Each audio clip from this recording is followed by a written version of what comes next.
Dan untuk jujur saja, yang banyak menggelembungkan aset itu adalah instrumen keuangan negara. Karena Islam adalah juga bicara tentang sustainability, kita mengeluarkan sukuk hijau, sovereign, dan itu adalah yang pertama kali di dunia. Baik, Bapak dan Ibu, selanjutnya marilah kita dengarkan Leaders Insight yang akan disampaikan oleh Menteri Keuangan Republik Indonesia. Kepada Ibu Sri Mulyani Indrawati, kami persilakan.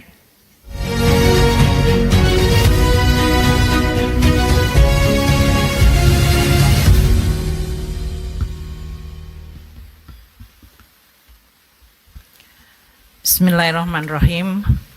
Assalamualaikum warahmatullahi wabarakatuh. Salam sejahtera untuk kita semua. Om Swastiastu, Namo Buddhaya, salam kebajikan, salam rahayu.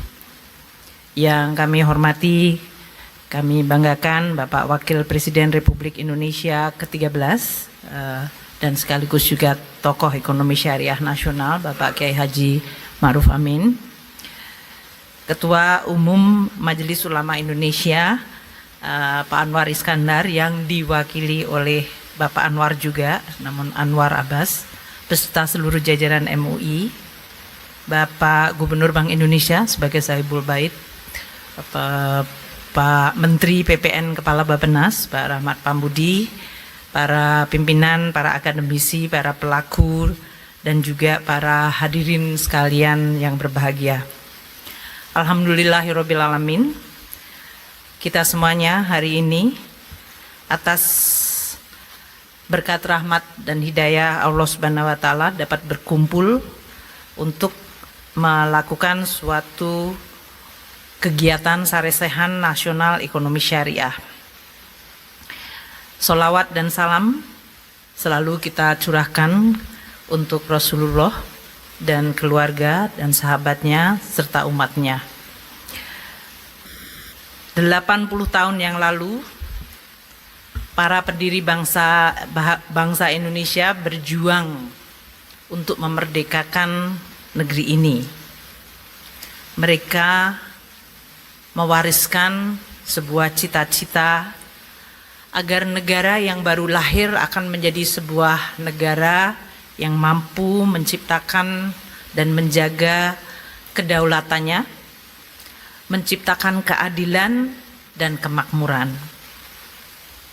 Tadi Pak Anwar Abbas menyampaikan bahwa ekonomi Islam adalah mengenai keadilan dan keberkahan. Jadi Indonesia dari awal cita-citanya adalah sejalan dengan sebuah value yang sangat penting, menciptakan sebuah keadilan dan kesejahteraan bagi semuanya, serta menciptakan kedaulatan atau kemerdekaan bagi mereka yang tertindas. Sampai hari ini nilai-nilai itu tetap relevan. Pada bulan kemerdekaan, beberapa hari lagi kita akan memperingati 4 hari lagi kemerdekaan Republik Indonesia yang ke-80. Mari kita semuanya berkumpul di dalam semangat tasyakur dan muhasabah untuk menguatkan ikhtiar kita untuk menjadikan Indonesia sebagai negara yang baldatun thayyibatun warobun ghafur. Dengan tadi keinginan subtitlenya menjadi pusat ekonomi syariah dunia. Kita memahami dunia sudah pernah atau terus-menerus merupakan objek dari sebuah sistem ekonomi yang berubah-ubah. Yang dominan hari ini adalah kapitalisme pasar yang mungkin bisa disebut liberal. Sebuah sistem yang memandatkan profit sebagai the ultimate moral value-nya. Dan ini juga menciptakan suatu konsentrasi kapital dan kekayaan. Kita melihat banyak implikasi negatif dalam berbagai bentuk ketimpangan, konsentrasi dari kekuatan, baik kekuatan kapital yaitu ekonomi dan kekuatan politik.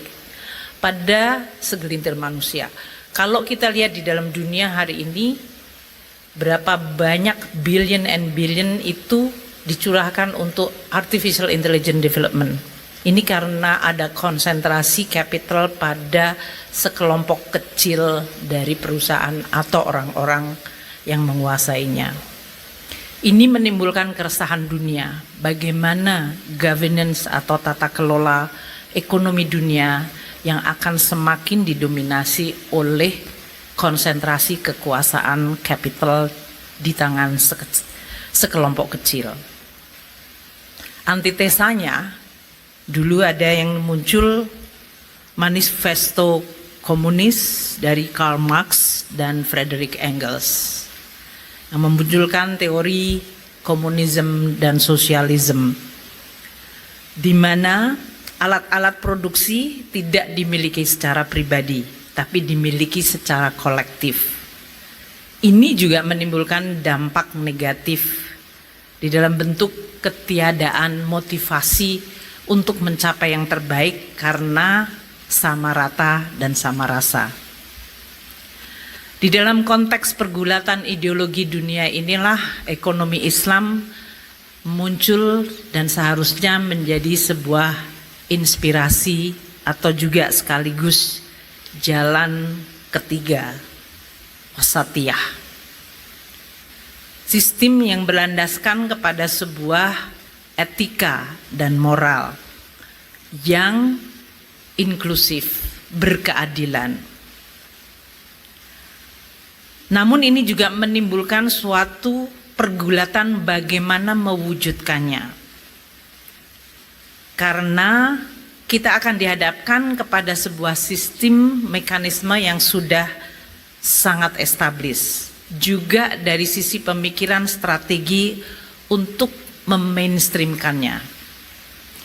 Apakah kita berkukuh kepada bentuk ataukah kita akan menggunakan strategi berdasarkan substansi? Ini juga salah satu yang kita diskusikan pada pembahasan di mana para pengurus Ikatan Ahli Ekonomi Islam kita sedang mendiskusikan bagaimana program kerja untuk menciptakan strategi yang tepat. Tadi telah disampaikan oleh Pak Gubernur, dan ini juga masuk dalam terms of reference-nya sarasehan ini, bahwa ekonomi yang berbasiskan kepada ekosistem ekonomi syariah dibangun atas 3 pilar.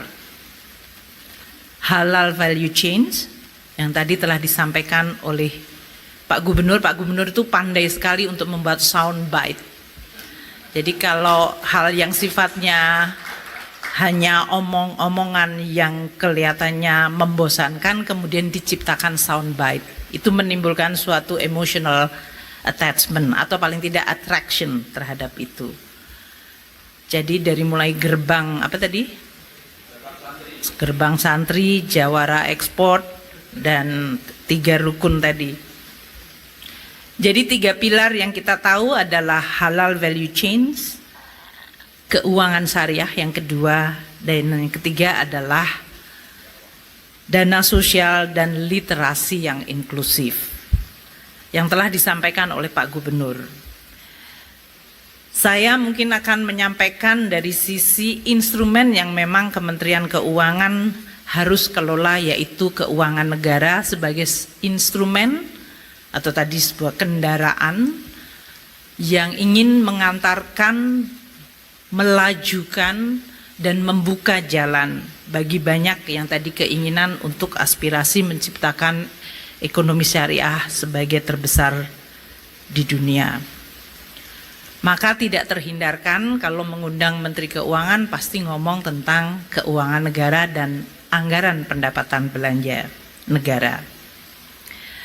Presiden Prabowo sebagai presiden terpilih, beliau menyampaikan Asta Cita sebagai fondasi untuk mencapai cita-cita Indonesia Emas, dan instrumen APBN merupakan instrumen yang sangat penting untuk mencapai cita-cita tersebut.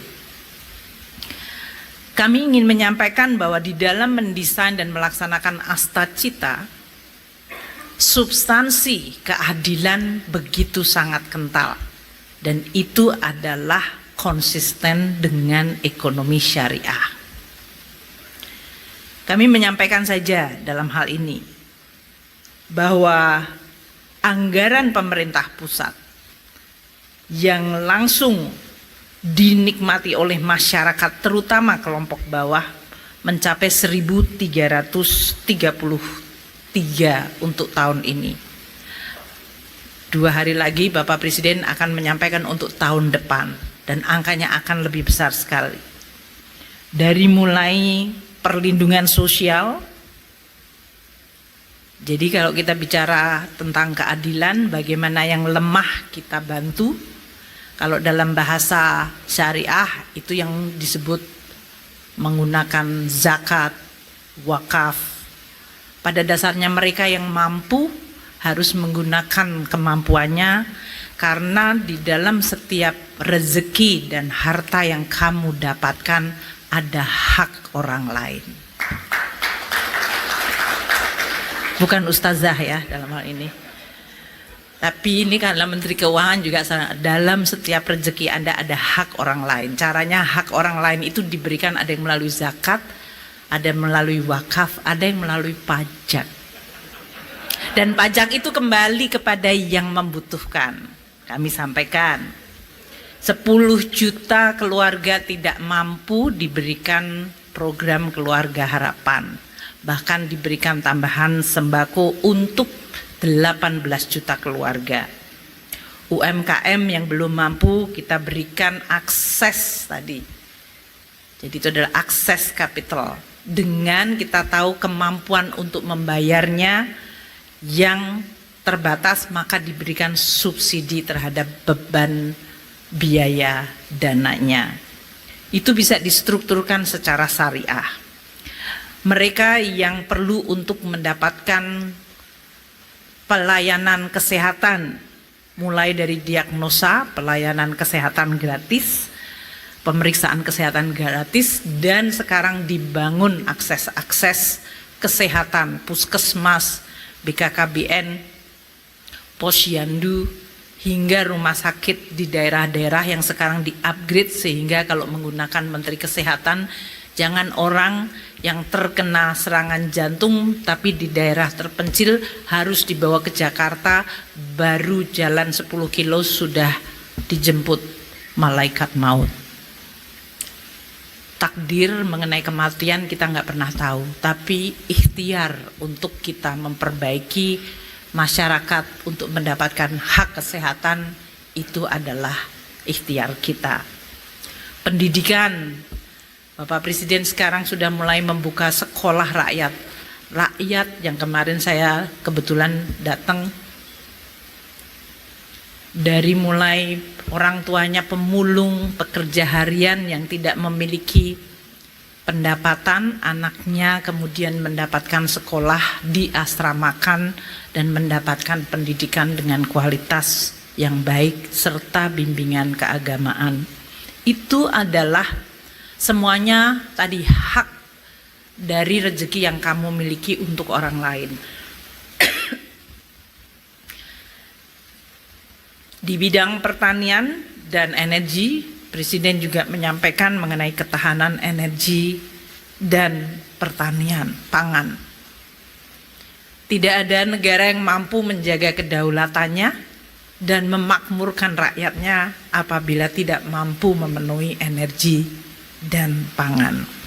Dari mulai memberikan subsidi pupuk kepada petani yang paling membutuhkan, alsintan, bibit, hingga perluasan. Itu yang kami sampaikan sebagai instrumen APBN untuk mewujudkan keadilan. Secara substansi itu adalah ekonomi syariah.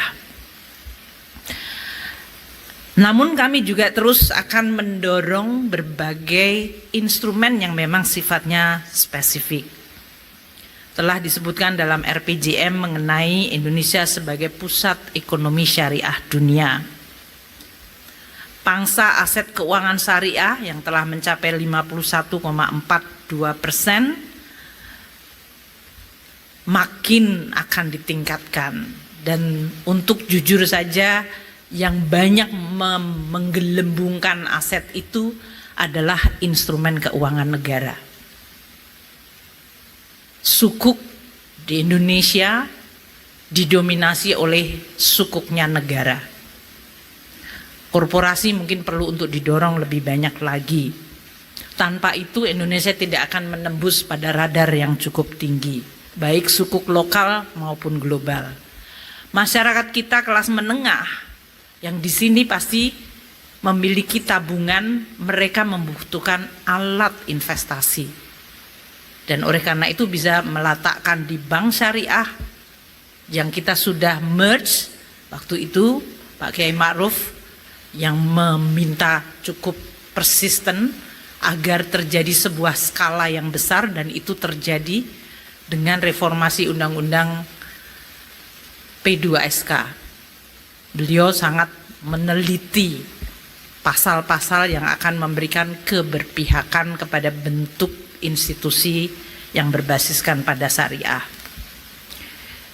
Kita terus akan mendorong berbagai instrumen itu, termasuk aset wakaf uang yang masih perlu untuk terus didorong, dan untuk kita bisa mencapai tadi yang disebut peringkat yang tinggi.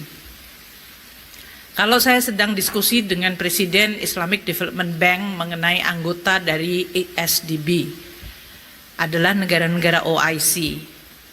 Terus tenang, negara OIC itu dibagi menjadi seperti dua polar. Mereka yang borrowing dan biasanya miskin dalam kondisi fragile, bahkan perang. Dan kelompok yang memiliki sumber daya alam seperti minyak dan gas. Dan mereka adalah negara-negara teluk. Tidak banyak negara in between yang baik, tumbuh, stabil. Indonesia adalah salah satunya yang sangat sedikit itu. Dan karena cerita tentang negara OIC yang sukses mengelola ekonomi itu masih sangat sedikit. Jadi ini juga menjadi salah satu PR bagi kita. Apakah Indonesia akan mengisi kerinduan adanya negara yang mayoritas penduduknya Islam, yang menjalankan value keislaman, dan dia bisa menjadi ekonomi besar, terbesar, dan terus kuat untuk bisa kita jalankan dan kita ciptakan kemaslahatan bagi umat. Oleh karena itu kita terus perlu untuk mengelola ekonomi secara baik, dan untuk itu Presiden melalui Astacita membangun mulai dari bawah. Tadi persis pidatonya Pak Anwar Abbas. Dari grassroots. Koperasi Merah Putih. Pemeriksaan kesehatan gratis. Makan bergizi gratis. Sekolah rakyat. Ketahanan pangan dengan mengempower petani. Kampung nelayan, dan sekarang kita bicara tentang nelayan. Semuanya adalah pada level akar rumput. Saya mau mengajak, kalau tadi Pak Gubernur menggunakan soundbite, saya menggunakan angka yang sangat jelas. Program itu sudah ada. Koperasi Merah Putih dengan dana, kalau masing-masing 2,5 miliar, kita akan bicara lebih dari 250 triliun di setiap desa dan kelurahan. Pertanyaan saya kepada kita semua, teman-teman yang bekerja di ekonomi syariah mampu nggak menginfiltrasi nilai-nilai ekonomi syariah di dalam tata kelola ekonomi Koperasi Merah Putih? Karena wadahnya sudah dibuat, isinya ada. Infusing value adalah tugas kita semua. Makan bergizi gratis. Tahun ini 71 triliun, kita cadangkan tambahan 100 triliun.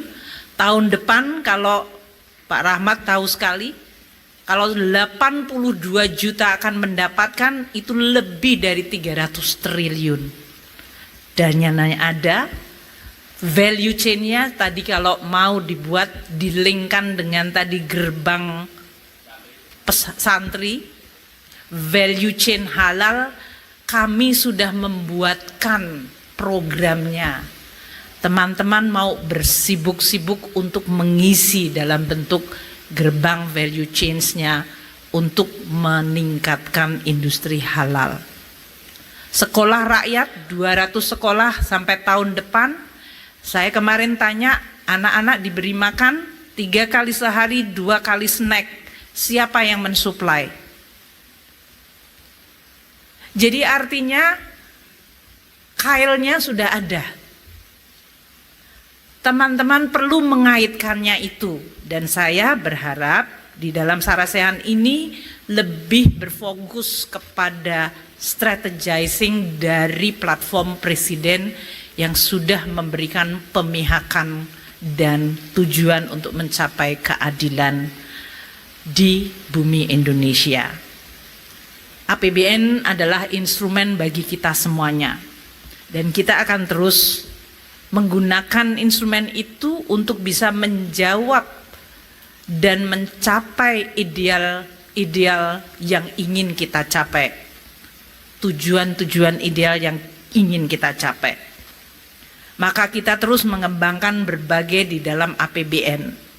Mungkin tidak perlu ditarik ke belakang dari mulai undang-undang mengenai perbankan syariah, lembaga keuangan non syariah. Kita mengeluarkan SBSN, surat berharga syariah negara. Bahkan karena Islam adalah juga bicara tentang sustainability, kita mengeluarkan sukuk hijau sovereign, dan itu adalah yang pertama kali di dunia. Kita telah mengisu 7,7 miliar US dollar.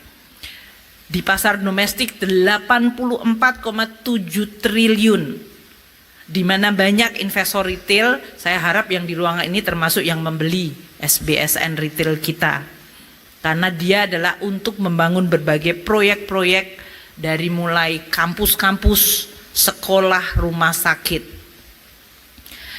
Green Sukuk langsung meningkatkan tadi ranking Indonesia di dalam keuangan syariah global. Dan kita masih bisa menstrukturkan karena program-program Bapak Presiden mengenai hilirisasi semuanya basisnya adalah aset yang tangible. Biasanya ekonomi syariah membutuhkan itu sebagai underlying asset. Kalau itu semua distrukturkan secara syariah, saya yakin kita akan melejit nomor 1 di dunia.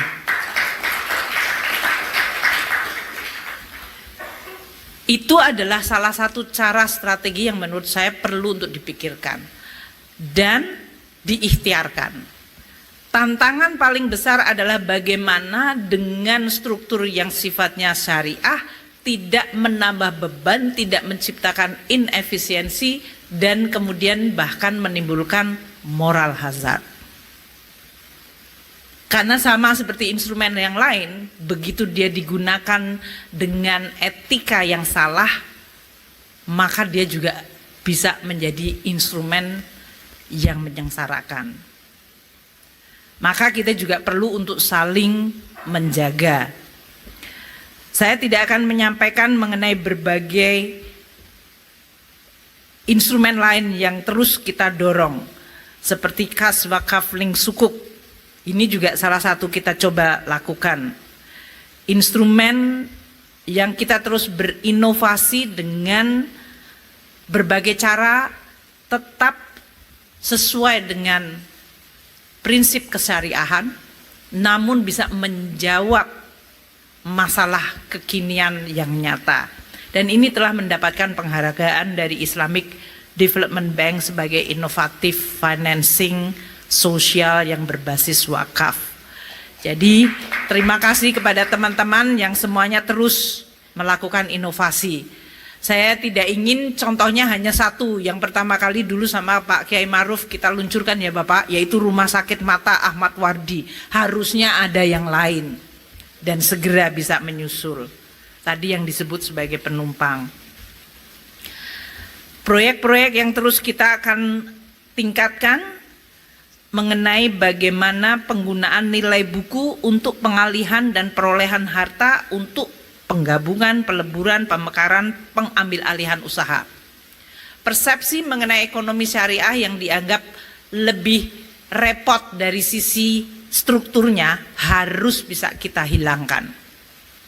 Dan ini kerjasama dengan MUI menjadi luar biasa penting karena Dewan Syariahnya ada di dalam MUI. Bagaimana kita bisa menjawab masalah-masalah dengan efisiensi tanpa mengkompromis keadilan. Tetap memiliki etika yang tinggi tanpa menciptakan beban kepada yang harus melakukan. Itu adalah tantangan nyata. Karena kalau tidak yang muncul adalah instrumen lain yang menjawab berbagai kebutuhan itu. Oleh karena itu kita akan terus mendorong, termasuk di dalam APBN adalah mendorong mengenai masalah sertifikasi halal. Ibu bapak sekalian, cita-cita yang baik dari kita hanya akan bisa terwujud menurut saya apabila yang menjalankan mengikuti tauladan Rasulullah. Dan saya favoritnya ada di sini. 4 karakter dari Rasulullah adalah apa yang hari ini disebut soundbite-nya adalah good governance. Kita sering hanya bicara tentang syariahnya, melupakan bahwa fondasi dari setiap cita-cita yang ingin dicapai adalah karakter yang menjalankan. 2 yang pertama sering kita lihat tercederai secara cepat. Sidik dan amanah. Mau megang duit 1 juta, 1 miliar, 10 triliun, 1000 triliun, 3.800 triliun kayak APBN. Kalau Anda tidak punya dan tidak menjaga sidik dan amanah, maka Anda akan tidak hanya mencederai cita-cita Islam itu, tapi Anda menzolimi orang yang paling perlu untuk kita bela. Setiap cedera terhadap 2 karakter itu adalah cedera terhadap cita-cita mulia mengenai Islam dan cita-cita untuk mewujudkan keadilan. Saya senang 2 karakter yang lain, yaitu tablik dan fatonah. Tablik itu menyampaikan, itu berarti kita harus mampu untuk transparan. Mengelola ekonomi tanpa transparansi pasti di situ banyak syaitoni rojim. Banyak banget syaitoni rojim. Maka menyampaikan itu menurut saya adalah sebuah wujud untuk kita dicek atau dilihat supaya kita terus ada di dalam rel yang amanah. Dan yang terakhir adalah fatonah. Ini buat saya menimbulkan keresahan. Karena fatonah artinya cerdas. Dunia berubah begitu cepat.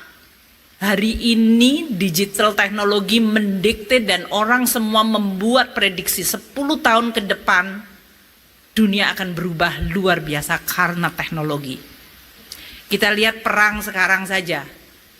Dulu adalah prajurit versus prajurit di depan battle. Itu perang dunia kedua, perang Vietnam. Sekarang drone versus drone. Pilotnya ada di tempat yang kita nggak tahu.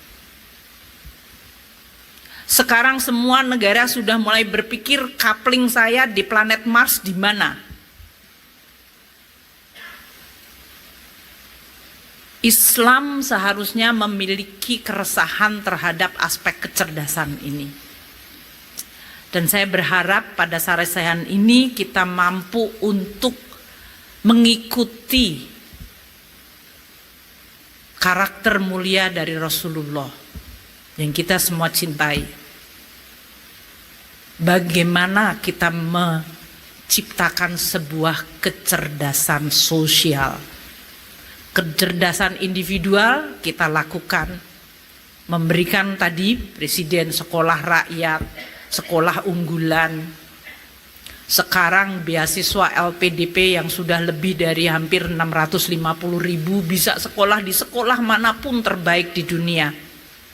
Beliau ingin ngejar dari sisi science, technology, engineering, math.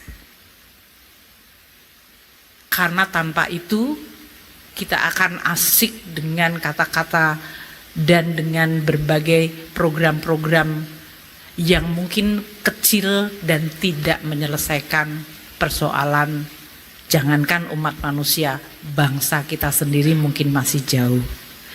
Jadi saya berharap di dalam Sarasehan Nasional Ekonomi Syariah ini mari kita terus berikhtiar, berjuang bahasa Arabnya apa Pak? Ijtihad ya Pak ya? Jihad, berjihad di dalam area yang dimana kita semuanya bisa berkontribusi ikut menyelesaikan masalah bangsa dan manusia hari ini dan ke depan. Di tangan Bapak Ibu semuanya lah akan menentukan itu. Saya sebagai Menteri Keuangan dan sekaligus juga sebagai Ketua IAEI yang sedang menyusun program, mohon untuk mendapatkan dukungan agar kita mampu untuk terus mengakumulasi dan mengembangkan knowledge dan innovation agar inti substansi syariah tetap kita bisa jalankan dan pada saat yang sama kita bisa mencapai kemajuan. Terima kasih atas undangannya dan semoga apa yang kita sampaikan hari ini memberikan manfaat bagi Bapak dan Ibu semua dan terutama bagi saya sendiri. Terima kasih. Wassalamualaikum warahmatullahi wabarakatuh.